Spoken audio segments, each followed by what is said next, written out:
BSc Food and Nutrition లో university first rank, second rank, third rank. Sun International, Visakhapatnam, Hyderabad.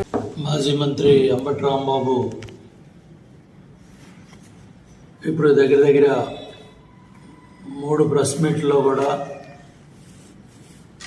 అధికారం కోల్పోయిన తర్వాత మతి భ్రమించి పిచ్చి ప్రేలాపనలన్నీ చేస్తూ ఉన్నాడు. ఆంబోతు మాటలు మాట్లాడుతూ ఉన్నాడు. 5 సంవత్సరాల విధ్వంసం 151 సీట్లని 11 సీట్లకు ప్రజలు తీసుకొచ్చినా ఏ మాత్రం కూడా జ్ఞానోదయం అవ్వలేదు. ఈరోజు జగన్ రెడ్డి మాట్లాడేస్తా ఉన్న మాటలు చూస్తూ ఉంటే రాష్ట్ర విశాల ప్రయోజనాల కోసం ఉమ్మడి రాష్ట్రంలో పరిష్కారం కాని సమస్యలు ఏవైతే ఉన్నాయో, రాష్ట్ర విభజన చట్టంలో చెప్పబడి ఉన్నాయో, షెడ్యూల్ 9, 10 ఆస్తుల పంపకాలు ఉన్నాయో, ఏదైతే దశాబ్ద కాలం పైగా 2 రాష్ట్రాల మధ్య అటు న్యాయపరంగా, అధికారుల పరంగా, కేంద్ర రాష్ట్ర పరిధుల్లో చర్చలు జరుగుతూ ఉన్నాయి. ఏ మాత్రం కూడా బాధ్యత తీసుకోకుండా గత 5 సంవత్సరాలు తాడేపల్లి ప్యాలెస్లో మొద్దు నిద్రపోయి ఈరోజు చాలా కడుపుబ్బరం కనపడతా ఉంది జగన్ రెడ్డికి. చంద్రబాబు నాయుడు గారు చొరవ తీసుకుని తెలంగాణ ముఖ్యమంత్రికి ఉత్తరం రాయటం, ప్రతిస్పందనగా ఆహ్వానం పలకటం, ఏదైతే ప్యాలెస్లో ఉన్న జగన్ రెడ్డి, ఫామ్ హౌస్లో ఉన్న అక్కడ మాజీ ముఖ్యమంత్రి వాళ్ళ ఆశలకు భిన్నంగా మరి వాళ్ళ ప్రజాప్రభుత్వాలు ఏర్పడి ప్రజాభవన్లో ఇరువురు ముఖ్యమంత్రులు కూడా, డిప్యూటీ ముఖ్యమంత్రి, తెలంగాణ మంత్రులు, ఆంధ్రప్రదేశ్ సంబంధించిన మంత్రులు, చీఫ్ సెక్రటరీ, మిగతా ఉన్నతాధికారులందరూ కూడా 2 రాష్ట్రాల ప్రజాప్రతినిధులు, అధికార యంత్రాంగం మధ్య సమావేశం జరిగితే జగన్ రెడ్డికి ప్రత్యక్ష ప్రసారం కావాలంట. జగన్ రెడ్డికి మీటింగ్ ప్రత్యక్ష ప్రసారం కావాలంట. వాళ్ళ సన్నాయి నొక్కులు నొక్కుతారా? ఈ భయం అంతా చూస్తూ ఉంటే ఉమ్మడి ఆంధ్రప్రదేశ్లో దోచుకున్న లోటస్ పాండ్లో వాటా అడుగుతారనే భయం కనపడతా ఉంది అంబటి రాంబాబుకి.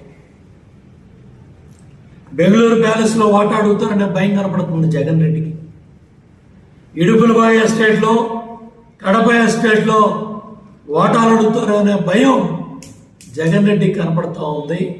ఆ భయంతోనే ఈ కారుకోతలు చూపిస్తూ ఉన్నాడు. 2 రాష్ట్రాల ప్రజలు సానుకూలంగా సమస్యలు పరిష్కారం అవ్వాలి, 2 రాష్ట్రాల అభివృద్ధిలో, సంక్షేమంలో ముందుకెళ్ళాలి,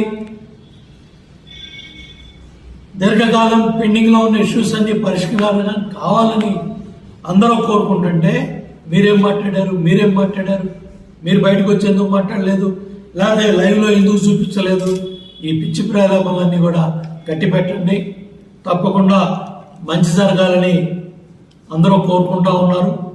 అదేవిధంగా పోలవరం మీరు ఎవర్ స్టాండింగ్ డ్రామా వికటించి ఇవాళ ఎంత విధ్వంసం జరిగిందో మీడియాలో కథనాలు వస్తూ ఉన్నాయి. పత్రికల్లో, ఛానల్స్లో మీ దుర్మార్గాలన్నీ బట్టబయలవుతూ ఉన్నాయి.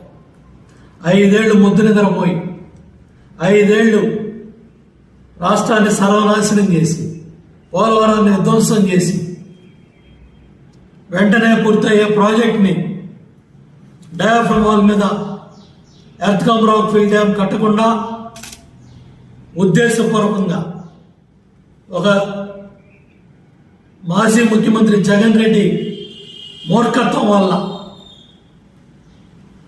ప్రాజెక్టు పట్ల, రైతాంగం పట్ల బాధ్యత లేకుండా ప్రాజెక్టు పూర్తయితే తెలుగుదేశం ప్రభుత్వానికి పేరు వస్తుంది, చంద్రబాబు నాయుడు గారు పోలవరం డ్యామ్ కట్టారని చరిత్రలో ఉంటుందని డయాఫ్రమ్ వాల్ మీద ఈసీఆర్ఎఫ్ డ్యామ్ కట్టకుండా ఉద్దేశపూర్వకంగా గోదావరి నీళ్ళని 2019 జూలైలో ఆగస్టులో వచ్చిన వరద జలాలని వదిలిపెట్టాడు. డ్యాంలో ఉన్న ఏజెన్సీల్ని బయటికి పంపించాడు. అధికారులు మార్చేశాడు. రివర్స్ టెండరింగ్ చేయొద్దని, జరిగే నష్టాన్ని పోయిన ఏజెన్సీని అడగాల, వచ్చే ఏజెన్సీని అడగాల అని చాలా స్పష్టంగా పోలవరం ప్రాజెక్ట్ అథారిటీ చైర్మన్ తొందరపాటు నిర్ణయాలు తీసుకోవద్దని హెచ్చరించినప్పటికీ కూడా పీపీఐ మీటింగ్స్ అన్ని కూడా ఆలస్యం చేసి పనికి మాలిన పీటర్ కమిటీని ఒకటి వేసి ఏదో విధంగా మమ్మల్ని అందరినీ జైల్లో పెట్టాలని ఓ దుర్మార్గమైన దురాగతంతో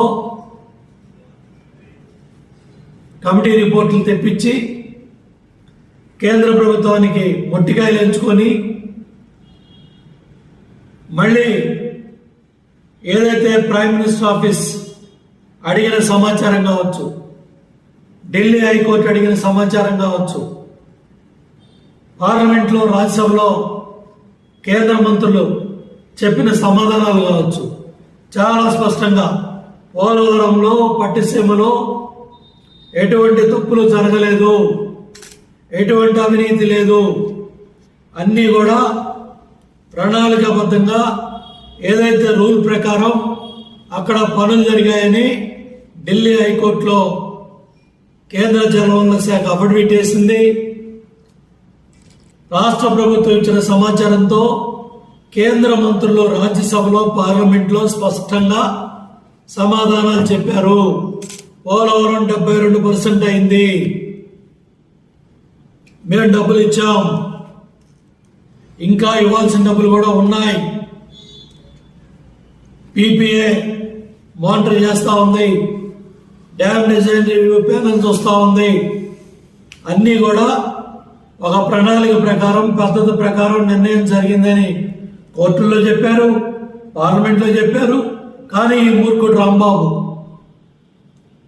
జగన్ రెడ్డి మూర్ఖత్వంతో ప్రతిరోజు మీడియా ముందుకు వచ్చి కారు కోతలో పిచ్చి కోతలన్నీ కూడా వస్తూ ఉన్నాడు. నేను అడుగుతున్నా రాంబాబు, గన్నవరం మైలవరం నియోజకవర్గంలో పోలవరం కట్ల మీద కోట్ల క్యూబిక్ మీటర్ల పోలవరం మట్టి గ్రావెల్ని పందికొక్కుల్లాగా తిన్నారు. వైసీపీ ఎమ్మెల్యేలు, ఎంపీలు, ఎమ్మెల్సీలు, మంత్రులు, వాళ్ళ అనుచరులు, వాళ్ళ తాబేదారులు ఒక్క ఈ గన్నవరం మైలవరం పోలవరం కట్ల మీద కొద్దిపాటి లెక్కలు తీస్తేనే అధికార యంత్రాంగం చెప్తా ఉన్నారు 300 కోట్ల మార్కెట్ వాల్యూ ఉన్న మట్టి గ్రావెల్ ఎత్తుకుపోయారండి. రాంబాబు కానీ, గతంలో పనిచేసిన మంత్రి కానీ, మీ ఇద్దరి అధికార యంత్రాంగం వీళ్ళు మీడియా ముందుకు రావడానికి భయపడ్డ జగన్ రెడ్డి ఒక పత్రిక పెట్టుకొని, ఒక ఛానల్ పెట్టుకొని నీ ఐపాక్ టీంతో ఫేక్ న్యూస్ అన్ని కూడా పుంకాలుగా ఎన్నికల ఫలితాలు వచ్చిన తర్వాత కూడా మీలో మార్పు రాలా. 4వ తారీఖు ఫలితాలు వచ్చిన తర్వాత నీ బుద్ధి మారుతుంది అనుకున్నాం. సోషల్ మీడియాలో మీ ఫేక్ న్యూస్, ఫేక్ ఫ్యాక్టరీస్ కట్టేస్తారనుకున్నాం. కానీ విచ్చలవిడిగా ఫేక్ న్యూస్ మీరే పంపిస్తున్నారు. దాని మీద మళ్ళీ వివరణ ఇవ్వాలని ఆంబోధు మాటలు మాట్లాడుతూ ఉన్నారు. చాలా స్పష్టంగా ఆ రాష్ట్ర డిప్యూటీ సీఎం కావచ్చు, మన రాష్ట్ర క్యాబినెట్ మంత్రి కావచ్చు, చాలా స్పష్టంగా లోతుగా చర్చలు జరిపాం. ఇరు రాష్ట్రాలకు సంబంధించి చీఫ్ సెక్రటరీ స్థాయి అధికారులు 3, 2 రాష్ట్రాలకు సంబంధించిన అధికారులు ఉన్నత స్థాయి సమావేశంలో చర్చించి వాళ్ళ పరిధిలో అయ్యే అంశాలన్నీ కూడా పరిష్కారం జరుగుతాయి. ఇరు రాష్ట్రాల మంత్రులు కమిటీ ఒకటి ఏర్పాటు చేసుకుంటున్నాం. ఆ కమిటీలో ఇక్కడ పరిష్కారం కానీ మంత్రుల కమిటీల దగ్గర చర్చలు జరుగుతాయి. అన్నీ కూడా ఇరు రాష్ట్రాల ముఖ్యమంత్రుల దృష్టికి తీసుకొస్తారు. ఈ పరిధిలో జరిగేవన్నీ కూడా ఇక్కడ పరిష్కారం అవుతాయి. అట్లాగే కేంద్ర పరిధిలో అవ్వాల్సిన సమస్య అక్కడ పరిష్కారం చేసుకుంటాం. ఇరు రాష్ట్రాలకు కూడా దశాబ్ద కాలం పైగా ఉన్న అపరిష్కృత సమస్యలు పరిష్కారాలు ఒక చక్కటి వాతావరణంలో చర్చలు జరిగాయి.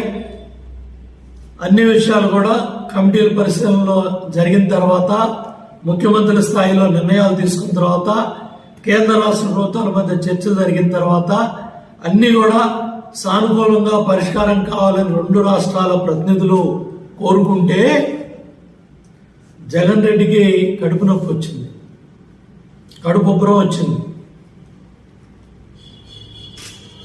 పాడిందే పాట పాసిపళ్ళ రాంబాబు అన్నట్టు పొద్దు లేస్తే ఏడుపు.